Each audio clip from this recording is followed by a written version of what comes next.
ಸ್ನೇಹಿತರೆ ನಮಸ್ಕಾರ. ಸ್ನೇಹಿತರೆ, ಜಗತ್ತು ಈಗ ಜ್ವಾಲಾಮುಖಿಯ ಅಂಚಿನಲ್ಲಿ ಬಂದು ನಿಂತಿದೆ. ಅತ್ತ ಅಮೆರಿಕದ ಅಧ್ಯಕ್ಷ ಟ್ರಂಪ್ ಬಿಕ್ಕಟ್ಟು ಶಮನ ಮಾಡ್ತೀನಿ ಅಂತ ಹೇಳ್ತಿದ್ರೆ, ಇತ್ತ ಇರಾನ್ ಮಾತ್ರ ಹಿಂದೆಂದೂ ಇಲ್ಲದಷ್ಟು ಆಕ್ರಮಣಕಾರಿ ರೂಪ ತಾಳಿದೆ. ಇರಾನ್ನ ಮಿಲಿಟರಿ ಸಲಹೆಗಾರ ಮೊಹಮ್ಮದ್ ರಜಾಯಿ ಅಮೆರಿಕಕ್ಕೆ ಅಂತಿಮ ಎಚ್ಚರಿಕೆ ಕೊಟ್ಟಿದ್ದಾನೆ. ನೋಡಪ್ಪ ಟ್ರಂಪ್, ನಿನ್ನ ದೇಶದ ಜನರನ್ನು ನೀನು ಬದುಕಿಸಿಕೊಳ್ಬೇಕು ಅಂದ್ರೆ ಇದೇ ನಿನಗೆ ಲಾಸ್ಟ್ ಚಾನ್ಸ್ ಅಂತ ಗುಡುಗಿದ್ದಾನೆ. ಇದು ಬರೀ ಬಾಯಿ ಮಾತಿನ ಬೆದರಿಕೆಯಲ್ಲ, ಕಣ್ಣಿಗೆ ಕಣ್ಣು ಅಲ್ಲ, ನೇರವಾಗಿ ತಲೆಯನ್ನೇ ತೆಗೀತೀವಿ ಅನ್ನೋ ರಣಘೋಷ. ಇರಾನ್ ಮೇಲೆ ಹಾಕಿರೋ ಎಲ್ಲಾ ಆರ್ಥಿಕ ನಿರ್ಬಂಧಗಳನ್ನು ತಕ್ಷಣವೇ ಮತ್ತು ಸಂಪೂರ್ಣವಾಗಿ ತೆಗಿಬೇಕು, ಇಲ್ಲಾಂದ್ರೆ ಪರ್ಷಿಯನ್ ಕೊಲ್ಲಿಯಲ್ಲಿ ಅಮೆರಿಕದ ಒಂದೇ ಒಂದು ಹಡಗು ಕೂಡ ಉಳಿಯಲ್ಲ ಅಂತ ಇರಾನ್ ಈಗ ವಿಶ್ವದ ಮುಂದೆಯೇ ಸವಾಲ್ ಹಾಕಿದೆ. ಇಷ್ಟೇ ಅಲ್ಲ, ಕಳೆದ 47 ವರ್ಷಗಳಿಂದ ಅಮೆರಿಕ ಮಾಡಿರೋ ಪ್ರತಿಯೊಂದು ಹಾನಿಗೂ ಇಂಚಿಂಚು ಪರಿಹಾರ ಕೊಡ್ಲೇಬೇಕು ಅನ್ನೋದು ಇರಾನ್ನ ಕಠಿಣ ಪಟ್ಟು. ಈ ಷರತ್ತುಗಳಿಗೆ ಒಪ್ಪದಿದ್ರೆ ಅಮೆರಿಕನರ ರಕ್ತ ಹರಿಯೋದು ಗ್ಯಾರಂಟಿ ಅನ್ನೋ ಮಟ್ಟಕ್ಕೆ ಇರಾನ್ ಕೆಂಡ ಕಾರುತ್ತಿದೆ. ಅಮೆರಿಕದ ಅಹಂಕಾರಕ್ಕೆ ಮರಣ ಶಾಸನ ಬರೆಯೋಕ್ಕೆ ನಾವು ಸಜ್ಜಾಗಿದ್ದೀವಿ ಅಂತ ಇರಾನ್ ಮಿಲಿಟರಿ ಪಡೆಗಳು ಈಗ ಯುದ್ಧದ ತಯಾರಿಯಲ್ಲಿ ನಿಂತಿವೆ. ಟ್ರಂಪ್ ಮಾಡೋ ಪ್ರತಿಯೊಂದು ನಡೆಯನ್ನು ಇರಾನ್ ಹದ್ದಿನ ಕಣ್ಣಿನಿಂದ ನೋಡ್ತಿದೆ. ಈ ಡೆಡ್ಲೈನ್ ಮುಗಿಯೋದ್ರೊಳಗೆ ಅಮೆರಿಕ ಬಗ್ಗುತ್ತಾ ಅಥವಾ ಈ ಕಿಚ್ಚು ಇಡೀ ಜಗತ್ತನ್ನೇ ಸುಟ್ಹಾಕುತ್ತಾ ಅನ್ನೋದೇ ಈಗಿರೋ ದೊಡ್ಡ ಪ್ರಶ್ನೆ.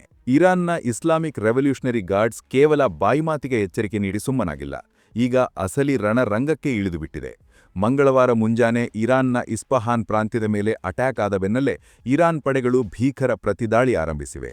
ಇರಾನ್ನ ಪ್ರಮುಖ ಇಂಧನ ಮೂಲಸೌಕರ್ಯಗಳು, ಗ್ಯಾಸ್ ಘಟಕಗಳು ಈಗ ಬೆಂಕಿಯ ಕೆನ್ನಾಲಿಗೆಗೆ ತುತ್ತಾಗಿ ಬೂದಿಯಾಗುತ್ತಿವೆ. ಇತ್ತ ಇಸ್ರೇಲ್ನ ಟೆಲ್ ಅವೀವ್ ನಗರದ ರಸ್ತೆಯಲ್ಲಂತೂ 100 ಕೆಜಿ ಸ್ಫೋಟಕ ಹೊತ್ತ ಕ್ಷಿಪಣಿ ಬಿದ್ದಿದೆ ಅಂದ್ರೆ ನೋಡಿ ಅಲ್ಲಿನ ಪರಿಸ್ಥಿತಿ ಎಷ್ಟು ಭೀಕರವಾಗಿದೆ ಅಂತ. ಅಪಾರ್ಟ್ಮೆಂಟ್ಗಳ ಕಿಟಕಿಗಳು ಪುಡಿಪುಡಿಯಾಗಿವೆ, ಜನ ಜೀವ ಕೈಯಲ್ಲಿ ಹಿಡಿದು ಓಡ್ತಿದ್ದಾರೆ. ಇಷ್ಟಕ್ಕೆ ನಿಂತಿಲ್ಲ, ಸೌದಿ ಅರೇಬಿಯಾದ ಆಕಾಶದಲ್ಲೂ ಇರಾನ್ನ ಡ್ರೋನ್ಗಳು ಹಾರಾಡ್ತಿವೆ. ಅಲ್ಲಿ ಸುಮಾರು 19 ಡ್ರೋನ್ಗಳನ್ನು ಹೊಡೆದುರುಳಿಸಲಾಗಿದೆ ಅಂದ್ರೆ ಯುದ್ಧದ ಕಿಚ್ಚು ಎಷ್ಟು ವೇಗವಾಗಿ ಹರಡ್ತಿದೆ ಎಂದು ಊಹಿಸಿ. ಇದು ಬರೀ 2 ದೇಶಗಳ ನಡುವಿನ ಜಗಳವಲ್ಲ, ಇಡೀ ಜಗತ್ತಿನ ಪೆಟ್ರೋಲ್ ಡೀಸೆಲ್ ಪೂರೈಕೆಯನ್ನೇ ಕತ್ತರಿಸಿ ಹಾಕುವಂಥ ದೊಡ್ಡ ಸಂಚು. ಪರ್ಷಿಯನ್ ಕೊಲ್ಲಿಯ ಪ್ರತಿ ಹನಿ ತೈಲದ ಮೇಲೆ ಈಗ ಯುದ್ಧದ ನೆರಳು ಬಿದ್ದಿದೆ. ಒಂದು ವೇಳೆ ಈ ದಾಳಿಗಳು ಹೀಗೆಯೇ ಮುಂದುವರೆದರೆ ಜಗತ್ತಿನ ಆರ್ಥಿಕತೆ ಪಾತಾಳಕ್ಕೆ ಕುಸಿಯೋದು ಗ್ಯಾರಂಟಿ.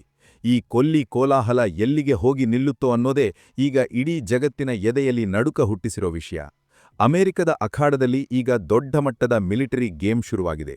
ಸ್ವತಃ ಟ್ರಂಪ್ ಅವರೇ ಬಾಯ್ಬಿಟ್ಟಿರೋ ಹಾಗೆ ಪೆಂಟಾಗನ್ ಮುಖ್ಯಸ್ಥ ಪೀಟ್ ಹೆಗ್ಸೆತ್ ಇರಾನ್ ವಿರುದ್ಧದ ಕಾರ್ಯಾಚರಣೆಗೆ ಕಂಪ್ಲೀಟ್ ಮಾಸ್ಟರ್ ಪ್ಲಾನ್ ರೆಡಿ ಮಾಡಿದ್ದಾನೆ. ಈ ಹೆಗ್ಸೆತ್ ಸುಮ್ಮನೆ ಕೂರೋ ಮನುಷ್ಯ ಅಲ್ಲ, ಇರಾನ್ ಮೇಲೆ ಯುದ್ಧ ಸಾರಲು ಈಗಾಗಲೇ ಸೈನ್ಯವನ್ನು ಸಜ್ಜುಗೊಳಿಸಿದ್ದಾನೆ. ಒಂದು ಕಡೆ ಶಾಂತಿ ಮಾತುಕತೆ ಅಂತ ಟ್ರಂಪ್ ಅವರ ಅಳಿಯ ಜಾರೆದ್ ಕುಶ್ನರ್ ಮತ್ತು ರಾಯಭಾರಿ ಸ್ಟೀವ್ ವಿಟ್ಕಾಫ್ ಇರಾನ್ ಸರ್ವೋಚ್ಚ ನಾಯಕನ ಜೊತೆ ರಹಸ್ಯವಾಗಿ ಸಂಪರ್ಕ ಮಾಡೋಕೆ ನೋಡ್ತಿದ್ದಾರೆ. ಆದರೆ ಇರಾನ್ ಮಾತ್ರ ಇದಕ್ಕೆ ಸೊಪ್ಪು ಹಾಕ್ತಿಲ್ಲ. ನಮಗೆ ಮಾತುಕತೆಯ ನಾಟಕ ಬೇಡ, ನಮಗೆ ಬೇಕಿರೋದು ನಮ್ಮ ಮೇಲಿರೋ ನಿರ್ಬಂಧಗಳ ಬಿಡುಗಡೆ ಅಂತ ಇರಾನ್ ಪಟ್ಟು ಹಿಡಿದಿದೆ. ಟ್ರಂಪ್ ಒಂದು ಕಡೆ ಇರಾನ್ ಕಳೆದ 47 ವರ್ಷಗಳಿಂದ ಭಯೋತ್ಪಾದನೆ ಹರಡುತ್ತಿದೆ ಅಂತ ಆರೋಪ ಮಾಡ್ತಿದ್ರೆ, ಇನ್ನೊಂದು ಕಡೆ ಯುದ್ಧ ಬೇಡ ಅಂತನೂ ಹೇಳ್ತಿದ್ದಾರೆ. ಆದರೆ ಪೆಂಟಾಗನ್ ಮಾಡಿರೋ ಈ ವ್ಯೂಹ ಇದೆಯಲ್ಲ, ಇದು ಇರಾನ್ನ ಇಂಚಿಂಚು ಜಾಗವನ್ನು ಟಾರ್ಗೆಟ್ ಮಾಡಿದೆ. ಮಾತುಕತೆಗಿಂತ ಹೆಚ್ಚಾಗಿ ಈಗ ಗನ್ ಮತ್ತು ಮದ್ದುಗುಂಡುಗಳ ಶಬ್ದವೇ ಜೋರಾಗಿ ಕೇಳ್ತಿದೆ. ಈ ಟ್ರಂಪ್ ಆಟ ಎಲ್ಲಿಗೆ ಹೋಗಿ ನಿಲ್ಲುತ್ತೆ, ಇರಾನ್ ಈ ಚದುರಂಗದಾಟದಲ್ಲಿ ಅಮೆರಿಕಕ್ಕೆ ಹೇಗೆ ಟಾಂಗ್ ಕೊಡುತ್ತೆ ಅನ್ನೋದೇ ಈಗ ಕುತೂಹಲದ ವಿಷಯ. ಜಗತ್ತು ಇಷ್ಟೊಂದು ಉದ್ವಿಗ್ನ ಸ್ಥಿತಿಯಲ್ಲಿದ್ದಾಗ ನಮ್ಮ ಪ್ರಧಾನಿ ಮೋದಿ ಸುಮ್ಮನೆ ಕುಳಿತುಕೊಳ್ಳಲು ಸಾಧ್ಯವೇ ಇಲ್ಲ. ಟ್ರಂಪ್ ಖುದ್ದಾಗಿ ಮೋದಿಯವರಿಗೆ ಫೋನ್ ಮಾಡಿ ಗಂಟೆಗಟ್ಟಲೆ ಈ ಗಂಭೀರ ಪರಿಸ್ಥಿತಿಯ ಬಗ್ಗೆ ಚರ್ಚೆ ನಡೆಸಿದ್ದಾನೆ. ಪಶ್ಚಿಮ ಏಷ್ಯಾದಲ್ಲಿ ಬೆಂಕಿ ಬಿದ್ದರೆ ಅದರ ಪೆಟ್ಟು ನೇರವಾಗಿ ಭಾರತಕ್ಕೂ ಬೀಳುತ್ತೆ ಅನ್ನೋದು ಮೋದಿಯವರಿಗೆ ಚೆನ್ನಾಗಿ ಗೊತ್ತು. ಅದಕ್ಕೆ ಅವರು ರಾಜ್ಯಸಭೆಯಲ್ಲೇ ಗುಡುಗಿದ್ದಾರೆ, ಮಧ್ಯಪ್ರಾಚ್ಯದ ಈ ಬಿಕ್ಕಟ್ಟು ಇಡೀ ಜಗತ್ತಿನ ಇಂಧನ ಭದ್ರತೆಯನ್ನೇ ಅಲುಗಾಡಿಸ್ತಿದೆ ಅಂತ. ಮೋದಿಯವರ ಈ ಆತಂಕಕ್ಕೆ ಬಲವಾದ ಕಾರಣ ಇದೆ. ಹೋರ್ಮುಜ್ ಜಲಸಂಧಿ ಅನ್ನೋದು ಜಗತ್ತಿನ ರಕ್ತನಾಳ ಇದ್ದಾಗೆ. ಅಲ್ಲಿ ಹಡಗುಗಳ ಸಂಚಾರಕ್ಕೆ ಒಂದೇ ಒಂದು ಅಡ್ಡಿಯಾದರೂ ನಮ್ಮ ದೇಶಕ್ಕೆ ಬರೋ ಕಚ್ಚಾ ತೈಲ ನಿಂತು ಹೋಗುತ್ತೆ. ಮೋದಿ ಈಗ ಕೇವಲ ಭಾರತದ ನಾಯಕನಾಗಿ ಅಷ್ಟೇ ಅಲ್ಲ, ಜಗತ್ತಿನ ದೊಡ್ಡ ಸಂಧಾನಕಾರನಾಗಿ ಕಾಣಿಸಿಕೊಳ್ತಿದ್ದಾರೆ. ಟ್ರಂಪ್ ಜೊತೆಗಿನ ಮಾತುಕತೆಯಲ್ಲಿ ಶಾಂತಿ ಬೇಕು, ಪರಿಸ್ಥಿತಿ ತಿಳಿಗೊಳ್ಬೇಕು ಅಂತ ಖಡಕ್ಕಾಗಿ ಹೇಳಿದ್ದಾರೆ. ಯುದ್ಧದಿಂದ ಯಾರಿಗೂ ಲಾಭ ಇಲ್ಲ, ಬರೀ ವಿನಾಶ ಮಾತ್ರ ಅನ್ನೋದು ಭಾರತದ ನಿಲುವು. ಆದರೆ ಭಾರತದ ಹಿತಾಸಕ್ತಿಗಳಿಗೆ ಧಕ್ಕೆ ಆದರೆ ನಾವು ಸುಮ್ಮನಿರಲ್ಲ ಅನ್ನೋ ಎಚ್ಚರಿಕೆಯೂ ಆ ಮಾತಿನಲ್ಲಿದೆ.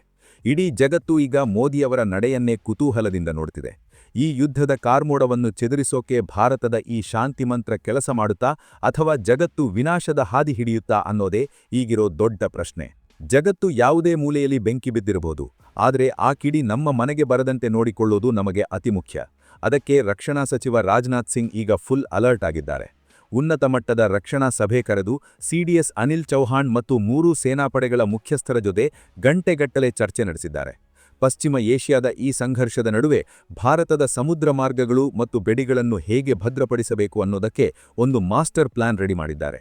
ಅತ್ತ ಸಂಸತ್ತಿನ ಉಭಯ ಸದನಗಳಲ್ಲಿ ಈ ವಿಷಯದ ಬಗ್ಗೆ ಗಂಭೀರ ಚರ್ಚೆ ನಡೆಸಿ ಈಗ ಸರ್ವಪಕ್ಷ ಸಭೆಯನ್ನು ಕರೆಯಲಾಗಿದೆ. ದೇಶದ ಹಿತದೃಷ್ಟಿಯಿಂದ ವಿರೋಧ ಪಕ್ಷದ ನಾಯಕ ರಾಹುಲ್ ಗಾಂಧಿ ಸೇರಿದಂತೆ ಎಲ್ಲರೂ ಈಗ ಸರ್ಕಾರದ ಜೊತೆ ಕೈಜೋಡಿಸುವ ಮುನ್ಸೂಚನೆ ನೀಡಿದ್ದಾರೆ. ಭಾರತದ ಗಡಿಯೊಳಗೆ ಯಾವುದೇ ಅಸ್ಥಿರತೆ ಉಂಟಾಗಬಾರದು ಮತ್ತು ನಮ್ಮ ಕಚ್ಚಾ ತೈಲ ಹೊತ್ತ ಹಡಗುಗಳು ಸುರಕ್ಷಿತವಾಗಿ ಬರಬೇಕು ಅನ್ನೋದು ಸರ್ಕಾರದ ಈಗಿರೋ ದೊಡ್ಡ ಸವಾಲು. ಭಾರತೀಯ ನೌಕಾಪಡೆ ಈಗಾಗಲೇ ಸಮುದ್ರದಲ್ಲಿ ಹದ್ದಿನ ಕಣ್ಣಿಟ್ಟಿದೆ. ಯಾವುದೇ ತುರ್ತು ಪರಿಸ್ಥಿತಿಯನ್ನು ಎದುರಿಸಲು ನಮ್ಮ ಸೈನ್ಯ ಸನ್ನದ್ಧವಾಗಿದೆ. ಜಗತ್ತು ಯುದ್ಧದ ದವಡೆಗೆ ಸಿಲುಕಿರೋ ಈ ಸಮಯದಲ್ಲಿ ಭಾರತ ತನ್ನ ಅಸ್ತಿತ್ವ ಮತ್ತು ಶಾಂತಿ ಎರಡನ್ನೂ ಕಾಪಾಡಿಕೊಳ್ಳೋಕೆ ಒಗ್ಗಟ್ಟಿನಿಂದ ನಿಂತಿದೆ. ಇದಾಗಿತ್ತು ಸ್ನೇಹಿತರೆ ಇವತ್ತಿನ ವಿಡಿಯೋ ಅಪ್ಡೇಟ್ಸ್. ಮುಂದಿನ ವಿಡಿಯೋದಲ್ಲಿ ಮತ್ತೊಂದು ವಿಶೇಷ ಸಂಚಿಕೆಯೊಂದಿಗೆ ಭೇಟಿಯಾಗ್ತೀರಿ. ನೀವಿನ್ನೂ ಜಿಯೋಸ್ಕೋಪ್ ಕನ್ನಡ ಯೂಟ್ಯೂಬ್ ಚಾನಲ್ ಸಬ್ಸ್ಕ್ರೈಬ್ ಆಗಿಲ್ಲ ಅಂದ್ರೆ ಈ ಕೂಡಲೇ ಸಬ್ಸ್ಕ್ರೈಬ್ ಆಗಿ. ಜೈ ಹಿಂದ್, ಜೈ ಕರ್ನಾಟಕ.